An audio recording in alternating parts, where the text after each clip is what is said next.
Puji Tuhan, buat pagi hari yang indah ini kita boleh beribadah kepada Tuhan, bersekutu dengan Tuhan, mendengarkan suara Tuhan dan mematuhi suara Tuhan. Haleluya. Puji Tuhan buat cuaca yang baik. Saudara dapat mendengarkan saya? Dapat semua sampai ke belakang? Lambaikan tangan saudara kalau saudara bisa mendengarkan saya. Lambaikan tangan saudara. Haleluya. Sampai ke belakang melambaikan tangan. Saya pikir mic-nya sudah cukup bagus. Tuhan memberkati. Haleluya. Nah, hari ini topik firman Tuhan yaitu menjadi orang Kristen yang rohani. Sesudah diselamatkan kita perlu bertumbuh. Karena selamat artinya lahir baru. Pada waktu kita lahir baru kita masih bayi-bayi rohani. Tapi bayi-bayi rohani tidak bisa terus bayi-bayi rohani. Melihat bayi-bayi memang cantik. Kita suka bermain-main dengan bayi-bayi. Tetapi bayi yang terus bayi setelah 1 tahun, setelah 2 tahun saudaraku, saudara membuat kita bersedih hati. Mengapa? Karena dia tidak bertumbuh. Demikian juga secara rohani, saudaraku. Nah, waktu anak kami masih kecil, kami sangat memperhatikan pertumbuhannya. Kalau dia kurus, kami pikir makanan apa lagi yang diberikan kepadanya, supaya dia bertambah-tambah gemuk. Jadi kami orang tua sangat merindukan anak kami bertumbuh, bertambah-tambah dewasa. Kemudian dia bisa sekolah taman kanak-kanak, kemudian sekolah SD, kemudian seterusnya sampai mahasiswa. Dan kami bersukacita melihat anak kami bertumbuh. Tetapi kalau anak kami tidak bertumbuh, tidak ada yang lebih sedih lagi melihat seorang anak yang tidak bertumbuh. Nah, dari pihak Tuhan, Tuhan juga mengendaki supaya kita ini bertumbuh. Bertumbuh menjadi apa? Saudara berkata, bukankah tubuh saya sudah cukup besar? Benar, saudaraku. Bertumbuh menjadi seperti Yesus. Bisa bersekutu dengan Yesus. Bisa berkata-kata dengan Yesus. Mengerti perkara-perkara rohani. Minggu yang lalu, saudara mendengarkan firman Tuhan. Kita harus selalu berada dalam hadirat Tuhan. Berada dalam hadirat Tuhan berarti kita bersekutu dengan Tuhan. Kita bisa berkata-kata dengan Tuhan. Kita bisa mengutarakan isi hati kita kepada Tuhan. Dan kita mendengar suara Tuhan. Itulah artinya saudaraku bersekutu dengan Tuhan. Tuhan menyelamatkan kita. Supaya kita bisa berkata-kata dengan Tuhan. Ingatkah saudara akan perkataan Tuhan Yesus yang berkata, domba-dombaku mendengar suaraku. Ya, apakah domba-domba Tuhan? Apakah orang Yahudi saja domba-domba Tuhan? Bukan, saudaraku. Saudaraku, semua anak-anak Tuhan yang sudah diselamatkan Tuhan adalah domba-domba Tuhan. Dan domba-domba Tuhan mendengar suara Tuhan. Inilah artinya dewasa. Yaitu mendengarkan suara Tuhan. Mendengarkan suara Tuhan. Nah, ini terjadi karena kita boleh mengambil waktu bersekutu dengan Tuhan. Dapat berkomunikasi dengan Tuhan. Menjadi orang-orang rohani. Kita membacakan pada saudara Roma 8 ayat 29. Roma 8 ayat 29. Sebab semua orang yang dipilihnya dari semula, mereka juga ditentukannya dari semula untuk menjadi serupa dengan gambaran anaknya, supaya ia anaknya itu menjadi yang sulung di antara banyak saudara. Siapa yang diselamatkan Tuhan, dia juga diaturkan Tuhan, ditentukan Tuhan menjadi serupa dengan anaknya, serupa dengan Yesus. Yesus sangat bersekutu dengan Bapanya. Tuhan Yesus mengerti menyampaikan maksud Bapanya. Tuhan Yesus mendengar suara Bapanya. Lalu kita mendengarkan akan pada minggu-minggu yang lalu, di mana dikatakan Tuhan Yesus hanya mengerjakan apa yang dilihatnya dikerjakan oleh Bapa. Jadi Tuhan Yesus begitu erat persekutuannya dengan Bapa. Saudara, kita juga dipanggil untuk bersekutu dengan Bapa di sorga. Itulah dia dewasa rohani, bisa berkata-kata dengan Bapa di sorga, mendengar suara Bapa. Jangan biarkan segala perkara dunia dosa ini menghalangi persekutuan saudara dengan Tuhan. Itu kehendak Tuhan, menjadi sama seperti Yesus. Yesus yang mengerjakan pekerjaan Bapanya. Demikian kita sebagai anak-anak Tuhan, kita mengerjakan pekerjaan Bapa kita. Kita mengerjakan pekerjaan Yesus. Nah, jadi menjadi orang Kristen yang rohani, menjadi sama seperti Yesus, dewasa seperti Yesus. Tuhan juga mengendaki kita hidup sama sebagaimana dia hidup. Wah, ini luar biasa. Kelihatannya berat. Apakah memang betul ayat ini dituliskan dalam firman Tuhan? Jelas ini dituliskan kepadaku, dan ini bukan salah cetak. Dalam 1 Yohanes pasal 2 ayat 6 dikatakan, barang siapa mengatakan bahwa ia ada di dalam dia, dalam Yesus, ia wajib hidup sama seperti Kristus telah hidup. Siapa yang mengatakan dia ada dalam Yesus, dan kita semua mengaku diri kita ada dalam Yesus, bahkan Yesus ada dalam saya, itulah dia keselamatan. Yesus ada dalam saudara, dia wajib hidup sama sebagaimana Yesus hidup. Saya percaya Tuhan tidak minta sesuatu yang tidak mungkin kita laksanakan. Tentunya ini bisa jadi, dan ini kehendak Tuhan. Kita hidup sama sebagaimana Yesus hidup. Hidup dalam roh, berjalan dalam roh. Roh Kudus telah diberikan kepada kita. Bahkan baru-baru ini kita mengadakan baptisan. Firman Tuhan berkata, setelah kita dibaptiskan, dalam Roma 6 ayat 4, kita harus hidup dalam satu hidup yang baru, lain daripada sebelumnya. Inilah dia menjadi orang Kristen, menjadi orang rohani. Hidup kita tidak dapat sama sebagaimana hidup kita sebelumnya. Roma 6 ayat 4. Dengan demikian kita telah dikuburkan bersama-sama dengan dia oleh baptisan dalam kematian, supaya sama seperti Kristus telah dibangkitkan dari antara orang mati oleh kemudian Bapa, demikian juga kita akan hidup dalam hidup yang baru. Hidup dalam hidup yang baru, lain daripada hidup sebelumnya. Robah sungguh-sungguh sebagai siang dengan malam, karena Tuhan Yesus telah ada dalam hati kita, dan manusia lama kita telah dikuburkan. Sekarang kita adalah manusia baru, kejadian yang baru, kita harus hidup baru. Hidup yang berkemenangan, karena Tuhan menghendaki kita menang. Sama sebagaimana Yesus hidup, dibentuk terus menjadi orang-orang rohani, menjadi sama seperti Yesus. Ini kehendak Tuhan. Hanya orang yang menang yang mewarisi hidup yang kekal. Dalam Wahyu 23 ayat 21 dikatakan, Wahyu 2 ayat 7. Lebih dahulu saya bacakan kepada saudara. Siapa yang bertelinga hendaklah yang mendengar apa yang dikatakan Roh kepada jemaat-jemaat. Roh Kudus bicara, biarlah kita mendengar suara Roh Kudus. Barang siapa yang menang, dia akan berikan dari pohon kehidupan yang ada dalam taman Firdaus Allah. Barang siapa yang menang, biarlah kita semua menang. Semua kita bisa menang.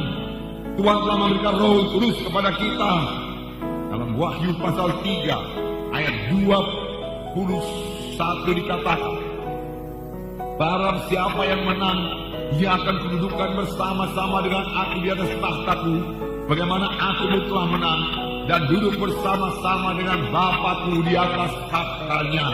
Barang siapa bertelinga, hendaklah ia mendengarkan apa yang dikatakan Roh kepada jemaat-jemaat. Rupanya Roh Kudus senantiasa memimpin sidangnya Biarlah kita mendengarkan suara Roh Kudus. Haleluya. Kalau saudara suka berada dalam hadirat Tuhan, suka berdoa. Berdoa bukan doa biasa saja, bukan doa memenuhi kewajiban, bukan doa mengusir setan saja karena takut nanti diganggu oleh setan, tapi doa yang mencari hadirat Allah, doa yang tidak mau kalah sebelum dia sampai ke hadirat Tuhan yang bersekutu indah dengan Tuhan. Bila dia menerima kekuatan daripada Tuhan, kesegaran daripada Tuhan, firman daripada Tuhan untuk hari itu, itulah dia orang yang menang. Dia tidak bisa dikalahkan. Jadi berdoa bukan hanya berdoa 5 menit, 10 menit, tapi masuk dalam hadirat Tuhan dan berada dalam hadirat Tuhan dan memelihara hadirat Tuhan tersebut. Amin, saudara. Inilah dia doa. Doa. Berapa lama terserah dalam pimpinan Roh Kudus. Berapa lama saudara sampai di hadirat Tuhan. Berapa lama saudara mau berkata-kata dengan Tuhan. Saudara sudah lahir baru, saudara sudah selamat. Roh Kudus diberikan kepada saudara supaya saudara berkata-kata dengan Tuhan. Haleluya. Inilah hidup yang baru. Bertemu dengan Yesus tiap-tiap hari, alangkah indahnya, saudaraku. Tuhan menghendaki kita menang. Mengapa? Karena Tuhan telah melengkapi kita dengan kuasa. Pertama, firman Tuhan berkata, tunggulah di Yerusalem sampai kamu dilengkapi dengan kuasa dari Maha Tinggi. Mereka menunggu, namun mereka bertanya, untuk apa kami menunggu? Karena Yohanes membaptis dengan air, tapi tidak lama lagi kamu akan dibaptis dengan Roh Kudus. Tuhan, masa inikah kamu membangunkan kembali kerajaan bagi Bani Israel? Bukan itu yang dimaksud. Tuhan Yesus berkata, kerajaanku bukan dari kerajaan dunia ini, peperanganku bukan peperangan dunia ini, tapi peperangan melawan roh-roh jahat di darat. Tetapi kamu akan beroleh kuasa. Kamu akan beroleh kuasa. Kamu akan beroleh kuasa kalau Roh Kudus turun ke atas kamu, dan kamu menjadi saksi bagiku Yerusalem, Judea, Samaria, sudah sampai ke ujung bumi. Roh Kudus yang di dalam saudara, yang saudara terima pada saudara lahir baru, yang dipenuhkan dalam saudara pada saudara dibaptis dengan Roh Kudus, memberikan kuasa kepada saudara untuk menjadi saksi Tuhan, memberikan kuasa kepada saudara untuk mematikan perbuatan daging, kebiasaan-kebiasaan yang jelek, pikiran-pikiran yang tidak senonoh, bisa dimatikan dengan Roh Kudus yang ada dalam saudara, jika saudara bisa menjadi orang rohani. Amin, saudara. Tuhan mau kita menang, saudara, menang. Yang kedua, Tuhan telah memberikan kepada kita kuasa dalam nama Yesus. Luar biasa. Segala kuasa yang ada pada Yesus terdapat dalam namanya. Ini diberikan kepada Tuhan Yesus pada waktu dia selesai mengerjakan pekerjaannya taat sampai kepada maut. Lalu Allah mengaruniakan kepada dia nama di atas segala nama, di mana dalam nama Yesus bertekuk lutut segala sesuatu yang di sorga, di bumi, dan di bawah bumi.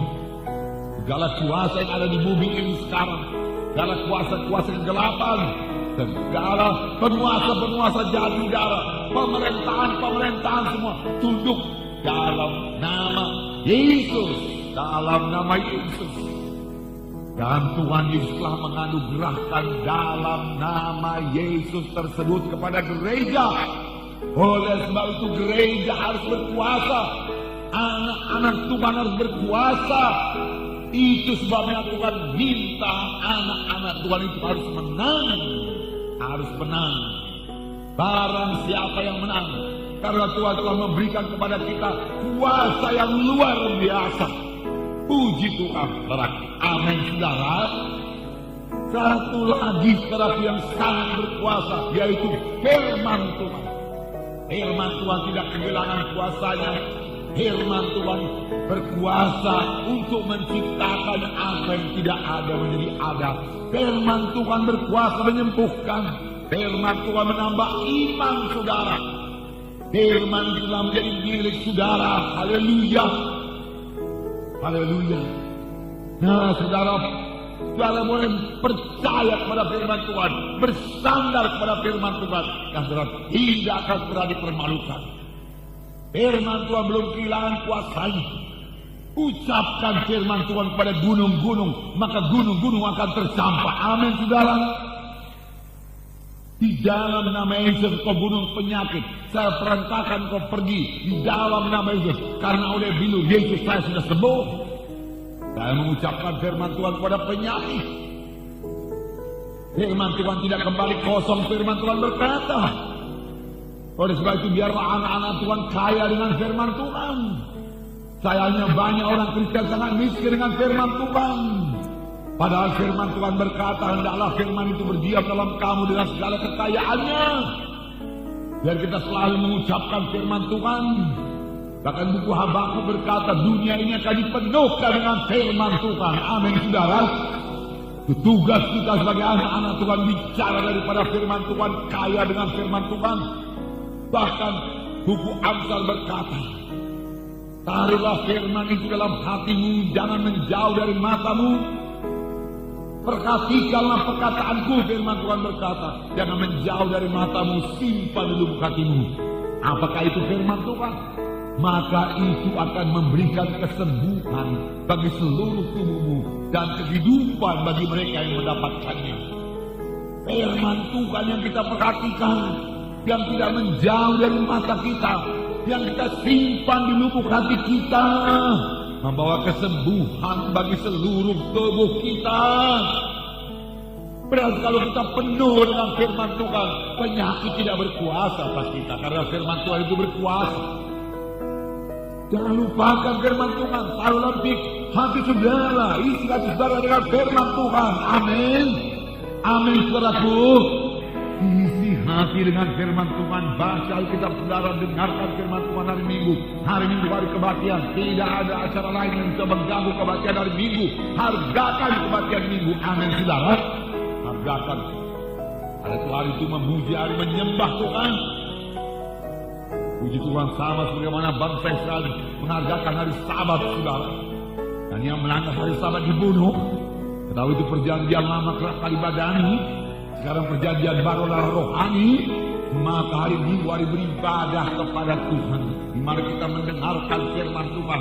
Namun firman Tuhan saudara dengarkan pada hari Minggu, jangan lupakan, saudara. Ingatkan itu, selalu taruh dalam hati saudara, ucapkan melalui mulut saudara, maka hidup saudara akan berkuasa. Ada kuasa dalam nama Yesus. Tanda orang percaya, yaitu mereka akan mengusirkan setan dalam nama Yesus. Banyak penyakit-penyakit disebabkan oleh setan. Usirkan setannya, maka penyakitnya sembuh. Amin, saudara. Dalam nama Yesus, dalam nama Yesus. Haleluya. Puji Tuhan, puji Tuhan. Nah, saudara. Itu sebabnya Tuhan berkata, bahwasanya pekerjaan-pekerjaan yang aku kerjakan akan kamu kerjakan. Bahkan pekerjaan-pekerjaan yang lebih besar daripada ini akan kamu kerjakan, akan dikerjakan oleh gereja, karena aku pergi kepada Bapa. Aku pergi kepada Bapa, tapi gereja akan melakukan pekerjaanku. Gereja akan mengabarkan Injil. Gereja akan meletakkan tangan orang sakit lalu orang itu sembuh. Gereja akan mengusirkan setan dalam nama Yesus, lalu setan akan pergi. Gereja harus mengusirkan setan. Setan ada berarti, tapi kuasa Tuhan lebih nyata daripada kuasa setan. Dan roh Tuhan yang dalam saya, roh Tuhan yang dalam saudara, jauh lebih besar daripada segala roh-roh jahat dalam dunia ini. Jika dalam nama Yesus kita berkuasa mengusirkannya, kita berkemenangan atasnya. Oleh sebab itu kita dapat mengerjakan pekerjaan yang dikerjakan oleh Yesus. Bagaimana saudara berkata, singkat saya ceritakan kepada saudara, Yesus membukakan rahasia. Yesus tidak menyembunyikan apa-apa daripada sidangnya. Yesus mau sidangnya berkuasa. Yesus mau sidangnya berkuasa. Yesus menerangkan bagaimana dia mengadakan tanda jadi dan mujizat. Biarlah gereja memperhatikannya, saudaraku. Biarlah anak-anak Tuhan memperhatikannya. Apakah kata Tuhan Yesus? Pekerjaan-pekerjaan yang aku kerjakan adalah daripada Bapakku. Aku melihat Bapakku mengerjakannya. Apa yang kukatakan kepadamu bukan daripada aku, tapi daripada Bapakku. Lalu Yesus berkata kepada orang sakit, Bangkitlah, angkat tempat tidurmu dan berjalan. Dan orang itu bangkit mengangkat tempat tidurnya dan berjalan. Mengapa? Karena dia dengar bapaknya menyuruh dia mengatakan perkataan yang demikian. Apakah itu tidak mungkin? Mengapa tidak mungkin? Saudaraku, tentunya ini bisa.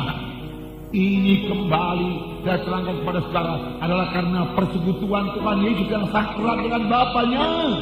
Juga dia melihat apa yang dikerjakan Bapaknya. Jika dia boleh berbuat apa yang disuruh Bapaknya, bukankah kita juga bisa bersekutu dengan Bapa di sorga? Amin, saudaraku. Bukankah kita bisa mendengarkan suara Tuhan? Amin, saudaraku. Haleluya. Roh Tuhan bicara dalam hati kita, saudara, datang ke dalam pikiran kita, ke dalam hati kita, tiba-tiba suara Tuhan. Kita lihat nabi-nabi pada zaman dahulu apa dia katakan. Maka datanglah firman Tuhan kepada Nabi Yesaya. Maka datanglah firman Tuhan kepada Nabi Yeremia. Dia mendengar suara Tuhan. Domba-dombaku mendengar suaraku, Tuhan berkata. Ini saatnya sidang Tuhan menjadi orang Kristen yang sungguh-sungguh. Menjadi orang Kristen yang rohani. Menjadi orang Kristen yang mengerti maksud Tuhan. Musa berkata, jikalau aku telah beroleh kasih karuniamu, biarlah aku mengenal jalan-jalanmu. Aku mau lebih intim bersekutu dengan engkau. Ini saudaraku terjadi pada orang-orang rohani. Oleh sebab itu pada hari topik firman Tuhan itu menjadi orang rohani. Jangan menjadi orang Kristen yang duniawi. Jangan menjadi orang Kristen yang kedagingan, yang payah bersekutu dengan Tuhan, payah mendengarkan suara Tuhan, tidak bisa mendengarkan suara Tuhan, dikuasai oleh hawa nafsu, dikuasai oleh daging, bergumul dengan dosa, jatuh bangun hidupnya. Bukan untuk itu Tuhan menyelamatkan kita. Tuhan menyelamatkan itu untuk satu kehidupan Kristen yang berkemenangan, yang mengalahkan dunia ini. Amin, saudara. Haleluya. Untuk itu Tuhan menyelamatkan kita. Haleluya. Dan Tuhan telah memberikan segala kelengkapan yang kita butuhkan untuk hal tersebut. Saudara, Tuhan Yesus contoh kita. Tuhan Yesus sudah menang. Karena berkata Tuhan Yesus bisa sajalah Tuhan sekali Allah adalah. Tapi jangan lupa saudaraku, bahwasanya Tuhan datang ke dalam dunia ini dengan menanggalkan keilahiannya, dengan menanggalkan kemahakuasaannya. Dia tanggalkan, dia menjadi sama seperti manusia, dan dia menang atas setan, dia menang atas penyakit, dia menang atas dosa. Dia tidak pernah berdosa. Dia mengerti menyambut kehendak Bapaknya. Dia beroleh hikmat daripada Bapaknya. Dia dipimpin oleh Roh Kudus. Dan dia berhasil menebus manusia ini dari dosa. Luar biasa. Sebagai manusia, dia tidak datang sebagai Allah. Kalau sebagai Allah dia nggak perlu capek. Dia nggak perlu merasa lapar waktu puasa, nggak perlu. Jangankan 40 tahun, 40 hari puasa, 40 tahun pun dia nggak lapar berarti. Kalau dia sebagai Allah. Tetapi dia merasa lapar, firman Tuhan berkata. Dan dia capek, dia ada perahu, dia tertidur karena dalam keadaan tubuh manusia. Sebagai Allah yang maha kuasa, jangankan bekerja 1 minggu penuh, 1 tahun penuh dia bisa bekerja, tidak akan kenal capek, tidak akan mengantuk. Dia lapar, dia perlu istirahat. Namun dia bisa menyangkal dirinya bangun pagi-pagi dan berdoa. Dia dalam keadaan tubuh manusia. Tetapi dia tidak berdosa. Dia taat sampai kepada kematian. Dia berhasil mengerjakan maksud Bapaknya dalam hidupnya. Ini tertulis dalam Filipi pasal 2 ayat 5. Saya baca kepada saudara beberapa ayat. Hendaklah kamu dalam hidupmu bersama menaruh pikiran dan perasaan yang terdapat juga dalam Kristus Yesus, yang walaupun dalam rupa Allah tidak menganggap kesetaraan dengan Allah itu sebagai milik yang harus dipertahankan, melainkan telah mengosongkan dirinya. Apa saudaraku? Mengosongkan dirinya dan mengambil rupa seorang hamba dan menjadi sama dengan manusia. Sama dengan siapa? Sama dengan manusia. Sama dengan saudara, sama dengan saya. Dan dalam keadaan sebagai manusia, bukan dalam keadaan sebagai Allah, dalam keadaan sebagai manusia, dalam keadaan sebagai manusia, ia telah merendahkan dirinya dan taat sampai mati, bahkan sampai mati di kayu salib. Itu kehendak Bapaknya, dia mati di kayu salib. Dia taat. Dia taat. Apakah engkau pikir aku tidak bisa memanggil sekarang ini juga 12 legion tentara malaikat untuk membebaskan kita, Petrus? Sarungkan pedangmu, Petrus. Kalau aku memanggil 12 legion tentara malaikat, aborga, tapi semua manusia ke neraka. Yesus taat. Yesus memilih untuk disengsarakan untuk menebus manusia ini supaya manusia bisa selamat.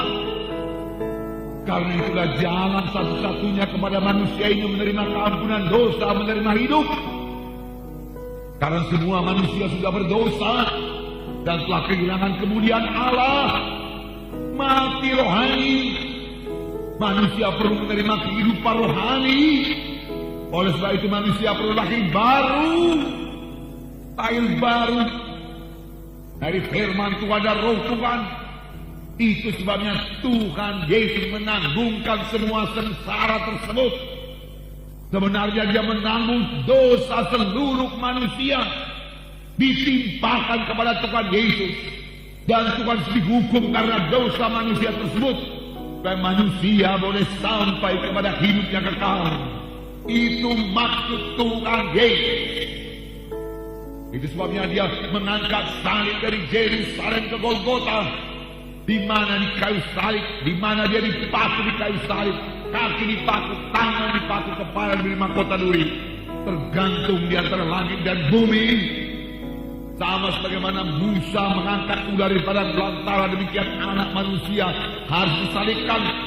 Barang siapa yang percaya kepadanya tidak binasa, tapi beroleh hidup yang kekal, beroleh hidup yang kekal. Haleluya. Saudara percaya kepada Tuhan Yesus, bukan percaya kepada kemampuan saudara untuk mencapai sorga, kesucian saudara, amal-amal saudara, perbuatan baik saudara, kedermawanan saudara untuk mencapai sorga. Saudara kan kecewa menemui pintu sorga tertutup kepada saudara. Karena segala kebaikan manusia, kejujuran manusia hanya sebagai kain lapuk saja di hadapan Tuhan. Tidak ada seorang pun yang benar, Tuhan berkata. Semuanya sudah berbuat dosa dan telah kehilangan kemuliaan Allah. Tetapi Yesus telah menebus kita manusia yang berdosa ini. Hingga Tuhan mati di kayu salib. Tetapi sebelum dia mati, dia berkata, sudah genap. Genaplah ku tanggung semua dosa manusia, Bapa. Sekarang setiap manusia yang percaya kepadaku boleh selamat. Dan boleh menjadi orang rohani. Bertumbuh dalam aku. Bertumbuh menjadi seperti Yesus. Menjadi anggota tubuh Kristus, membangun gereja Tuhan. Amin, saudara. Yesus melihat gerejanya bangkit, saudaraku. Terutama Yesus melihat gereja bangkit pada akhir zaman ini. Amin, saudara. Haleluya. Saya percaya gereja akan bertambah jaya pada akhir zaman ini. Gereja akan mengalahkan dunia pada akhir zaman ini. Mengalahkan dosa, mengalahkan setan, mengalahkan dukun-dukun. Amin, saudara. Kita tidak berperang secara fisik dengan dukun, saudaraku. Kita mengasihi saudaraku dukun itu. Tetapi saudaraku, kita melawan roh-roh jahat di belakang dia, yang memakai dia. Kita usir dalam nama Yesus. Karena peperangan kita bukan melawan darah dan daging, tapi melawan roh-roh jahat di udara. Pemerintahan jahat di udara, bukan darah dan daging. Itulah sebabnya Allah sangat meninggikan dia dan mengaruniakan kepada yang nama di atas segala nama. Supaya dalam nama Yesus bertekuk lutut segala yang ada di langit dan yang ada di atas bumi dan yang ada di bawah bumi. Dan segala lidah mengaku Yesus Kristus adalah Tuhan bagi kemuliaan Allah Bapa. Haleluya. Nah, saudara, itulah sebabnya Allah mengaruniakan kepada nama dan segala nama. Dalam nama yang sangat berkuasa. Dan nama Yesus tersebut telah dikaruniakan kepada saudara untuk dipakai mengalahkan setan, untuk dipakai menindas penyakit. untuk dipakai sebagai senjata pembungkas menghancurkan semua pekerjaan setan. Amin, saudara. Dan merebut jiwa-jiwa dalam kerajaan surga. Puji Tuhan, saudara. Puji Tuhan. Nah, haleluya. Jadi ini kehendak Tuhan. Tuhan tidak meminta sesuatu daripada kita yang kita tidak bisa menggenapkannya, tidak bisa memenuhinya. Jadi Tuhan menghendaki anak-anaknya semua bertumbuh, bertambah dewasa, jadi orang-orang rohani yang berkemenangan, yang penuh dengan Roh Kudus, yang bersekutu dengan Tuhan Yesus, yang mendengar suara Tuhan, yang mengerti perkara-perkara rohani. Untuk itu hilangkan semua perkara daging, duniawi dalam hidup kita. Dalam 1 Korintus 3, 1 Korintus pasal 3 ini satu sidang yang sangat duniawi ditegur oleh Paulus. Duniawi dia katakan, karena terus dalam keadaan duniawi tidak mencapai hidup yang kekal, tidak sampai kepada hidup yang kekal. 1 Korintus 3 ayat 1 mulai. Dan aku saudara-saudara pada waktu itu tidak dapat berbicara dengan kamu seperti dengan manusia rohani, tetapi hanya dengan manusia duniawi yang belum dewasa dalam Kristus. Susulah yang kuberikan kepadamu, bukanlah makanan keras, sebab kamu belum dapat menerimanya, dan sekarang pun kamu belum dapat menerimanya, sebab kamu masih manusia duniawi. Sebab jika di antara kamu ada iri hati dan perselisihan, bukankah hal itu menunjukkan bahwa kamu dalam manusia duniawi dan bahwa kamu hidup secara manusiawi? Karena jika ada yang seorang berkata aku dari golongan Paulus, dan yang lain berkata aku dari golongan Apolos, bukankah hal itu menunjukkan bahwa kamu manusia duniawi dan yang bukan rohani? Paulus menegurkan sidang di Korintus yang sudah lahir baru. Jangan lupa sidang Korintus ini dipenuhkan juga dengan Roh Kudus. Sampai Paulus bicara kepadanya bagaimana berbahasa roh, supaya mereka berbicara dengan teratur dalam bahasa roh, karena begitu banyaknya mereka berbicara dalam bahasa roh. Tetapi walaupun mereka bicara dalam bahasa roh, mereka masih duniawi, belum dewasa. Paulus mengeluh kepada sidang ini, kamu tidak mengerti perkara-perkara rohani. Aku tidak bisa mengajarkan kepada perkara-perkara rohani, tetapi kepada manusia seperti manusia duniawi. Kamu serupa saja dengan orang-orang dunia, dia katakan. Belum dewasa dalam Kristus. Susulah yang kuberikan padamu. Aku memberikan kepadamu firman Tuhan yang ringan-ringan. Firman Tuhan mengenai berkat-berkat melulu. Tidak ada penyangkalan diri. Itulah makanan susu kuberikan padamu. Dibujuk-bujuk dengan firman Tuhan. Beda tetap dalam Tuhan. Tetapi akhirnya Paulus berkata, susulah yang kuberikan padamu, bukan makanan keras. Kamu tidak bisa disuruh untuk menginjil, untuk memenangkan jiwa, untuk menyangkal diri, untuk berdoa, untuk berpuasa. Belum. Sebab kamu tidak dapat menerimanya. Dan sekarang pun kamu belum dapat menerimanya. Karena kamu masih manusia duniawi. Sekali lagi dikatakan kamu masih manusia duniawi. Walaupun kamu sudah selamat, hidupmu sama dengan orang dunia, cara berpikirmu sama dengan cara berpikir orang dunia. Sebenarnya setelah kita berada dalam Kristus, cara berpikir kita ini berubah. Amin. Tujuan hidup kita berubah, keinginan kita berubah. Di dalam Yesus karena kita telah lahir baru. Tapi mereka ini, kamu masih manusia duniawi. Kalau di antara kamu ada iri hati dan perselisihan, ada iri hati, ada perselisihan, ada berpihak-pihak. Nah, seorang berkata, aku dari golongan Paulus, jangan berkata di golongan Apolos. Apolos itu lebih rajin membaca Alkitab, lebih sistematis dia kalau berkhotbah. Ada yang lain, Paulus lebih matang. Paulus langsung dipilih Tuhan pada jalan ke Damsik. Aku pihak Paulus, tidak aku pihak Apolos. Paulus lebih tinggi, Apolos lebih tinggi, dan lain sebagainya. Mereka bertengkar dan menjadi berpihak-pihak. Dan semua mereka adalah pihak Kristus. Akhirnya Paulus memang menegur mereka, siapakah Paulus, siapakah Apolos? Mengapa kamu pengikut Paulus? Mengapa kamu pengikut Apolos? Kamu adalah pengikut Yesus. Kamu adalah anggota tubuh Kristus. Demikian Paulus berkata kepada mereka. Kenapa kamu begitu bodoh? Karena kamu masih dalam tabiat duniawi. Tabiat duniawi membuat kita bodoh rohani. Bodoh rohani, tidak mengerti perkara-perkara rohani. Darah mereka memakai pikirannya. Orang Korintus orang-orang intelektual. Dalam 1 Korintus pasal 1 dikatakan mereka punya hikmat, pengetahuan dunia ini. Mereka banyak memakai akalnya. Dan mereka kurang bersekutu dengan Tuhan dan kurang suka bersekutu dengan Tuhan. Sebenarnya kita diselamatkan untuk bersekutu dengan Tuhan. Amin, saudara. Coba ingat-ingat buku Kejadian. Pada waktu Tuhan menciptakan Adam dan Hawa. Sebelum mereka jatuh kepada dosa, Tuhan datang dengan Adam dan Hawa. Tuhan menikmati persekutuan dengan Adam dan Hawa. Adam dan Hawa menikmati persekutuan dengan Tuhan. Inilah kehendak Tuhan kepada manusia yang sesungguhnya. Untuk itulah Tuhan menciptakan saudara. Saudara bersekutu dengan Tuhan. Kemudian datang dosa yang merusakkan manusia dengan Tuhan. Jika firman Tuhan berkata, bukannya tanganku terlalu pendek menolong kamu, bukannya telingaku terlalu berat mendengarkan doamu, tapi dosamu serupa dengan dinding memisahkan aku dengan engkau. Itu sebabnya banyak doa orang-orang manusia ini yang belum selamat, belum lahir baru, melayang-layang, melenceng ke kiri, melenceng ke kanan. Mengapa, saudaraku? Karena dosanya masih serupa dengan dinding memisahkan dia dengan Tuhan. Doanya melayang-layang. Tetapi setelah kita selamat, dinding dosa itu dicabut, kita bisa bersekutu lagi dengan Tuhan. Amin, saudara. Itu sebabnya firman Tuhan berkata, domba-dombaku mendengar suaraku. Daud sangat merasakan persekutuan dengan Tuhan. Minggu yang lalu kita mendengar bahwasanya Daud berdosa. Tetapi setelah Daud berdosa, dia berkata kepada Tuhan, Tuhan, apapun hukumannya kepadaku kuterima, asal engkau jangan menarik Roh Kudus-Mu daripadaku.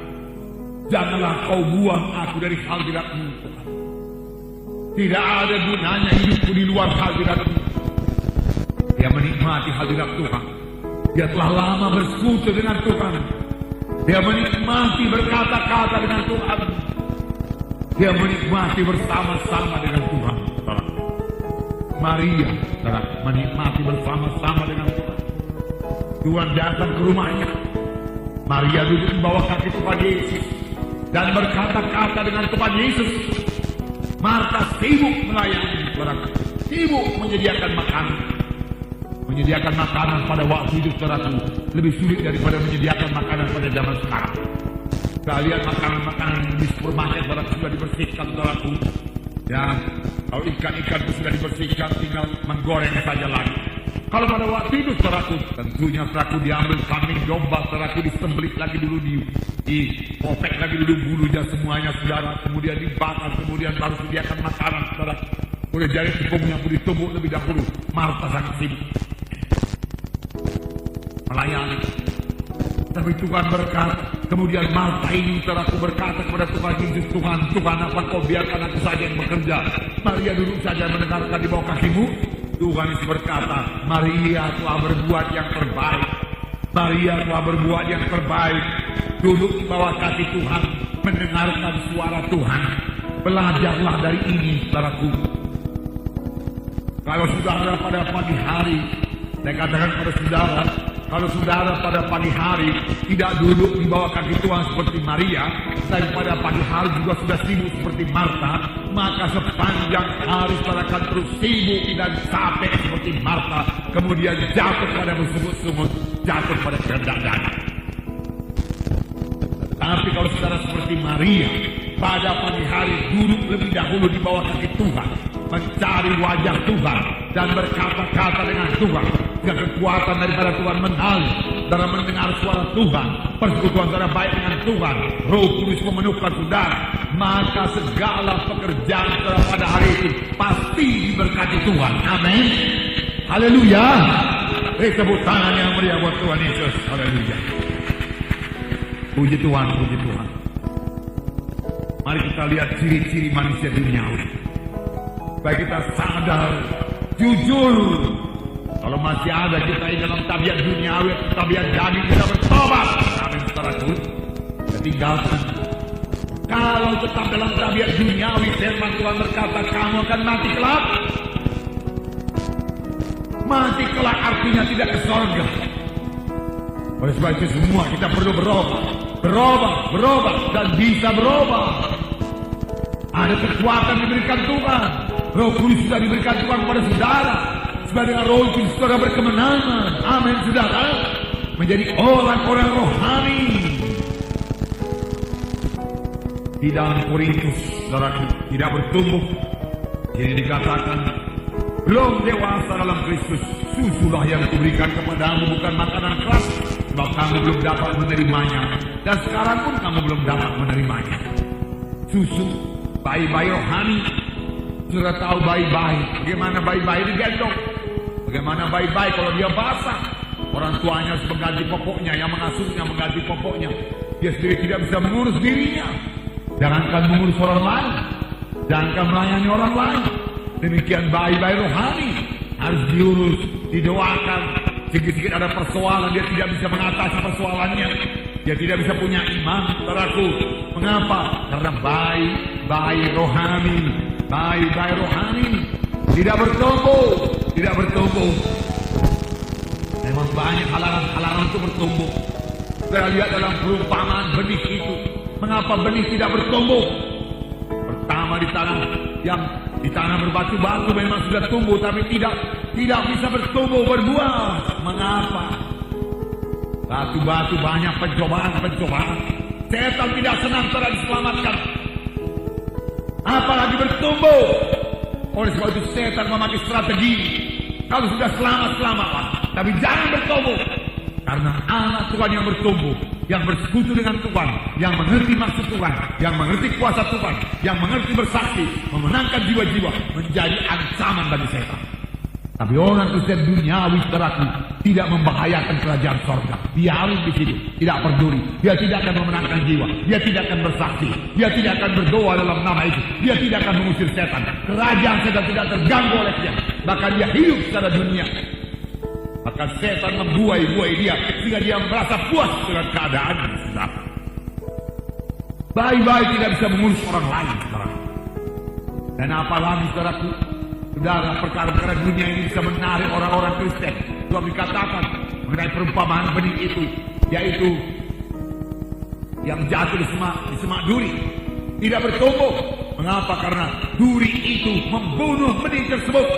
Apakah itu? Kekhawatiran hidup dalam dunia ini. Kekhawatiran, selalu khawatir sehingga berdoa juga tidak sempat. Cemas, saudaraku. Saudara, itu tipuan setan. Firman Tuhan berkata, jangan kamu cemas, jangan kamu khawatir. Serahkan segala persoalan kepada Tuhan. Tuhan penolong kita, Tuhan hidup yang mendengarkan kita. Percayalah kepadanya. Sekarang ini kuasa Tuhan giat-giatnya bekerja. Apakah dia bekerja dalam hidup saudara sebagai hasil daripada doa saudara? Tidak ada yang mustahil bagi orang percaya. Kerajaan surga bukan hal makan minum, tapi damai sejahtera dan kuasa dalam Roh Kudus. Amin, saudara. Kerajaan surga yang berkuasa. Sepanjang kita minta dia berkuasa, bukan kerajaan dunia yang berkuasa. Tuhan yang berkuasa, bukan setan yang berkuasa. Amin, saudara. Haleluya. Haleluya. Nah, apakah kita masih perlu ditolong selalu, saudaraku? Sudahkah kita bisa memuridkan? Sudahkah kita bisa bersaksi? Mari memberi buah kepada Tuhan. Perintah agung yang berkata, pergilah kamu jadikan sekalian bangsa muridku. Bukan kepada sidang pertama saja, bukan kepada pendeta, guru Injil atau pengerja-pengerja, tapi bagi setiap anak-anak Tuhan. Ambil bahagia pada jadi terang Tuhan. Bersaksilah, saudaraku. Kunjungilah jiwa-jiwa, saudaraku. Kunjungi anak-anak Tuhan. Bekerja sama dengan anak-anak Tuhan. Kunjungi jiwa-jiwa yang belum selamat, saudara. Bawa mereka kepada Tuhan. Itu dia orang dewasa yang bisa bekerja buat Tuhan. Tidak ada manusia yang menyuruh dia, tapi Roh Kudus menggerakkan dia bersaksi. Dan dia tahu menyambut maksud Roh Kudus, saudaraku. Puji Tuhan, puji Tuhan. Nah, sadari, apakah saya sudah dewasa atau belum? Apakah saya sudah jadi orang rohani? Apakah saya masih bayi-bayi? Karena kalau kita belum menyadarinya, kita tidak bisa berubah. Tapi kalau kita sudah sadar dengan jujur, Tuhan, aku belum bertumbuh juga, aku mau bertumbuh, maka saudara harus mengambil tindakan-tindakan, langkah-langkah yang pasti. Saudara harus berbuat sesuatu supaya saudara berubah. Tanpa berbuat sesuatu turut dengan firman Tuhan, saudara tidak akan berubah juga. Ada tindakan, aku akan bertobat, aku menambahi jam-jam berdoa, aku merenungkan firman Tuhan, aku mematikan perbuatan tubuh. Segala pikiran-pikiran najis kebuang semua. Pikiran manusiawi kebuang dalam nama Yesus. Aku mau bertumbuh dan jadi orang rohani dalam nama Yesus. Sudah sampai waktunya aku memenangkan jiwa. Beri keberanian kepada aku, beri kekuatan kepada aku. Tuhan menolong saudara, amin saudara. Haleluya.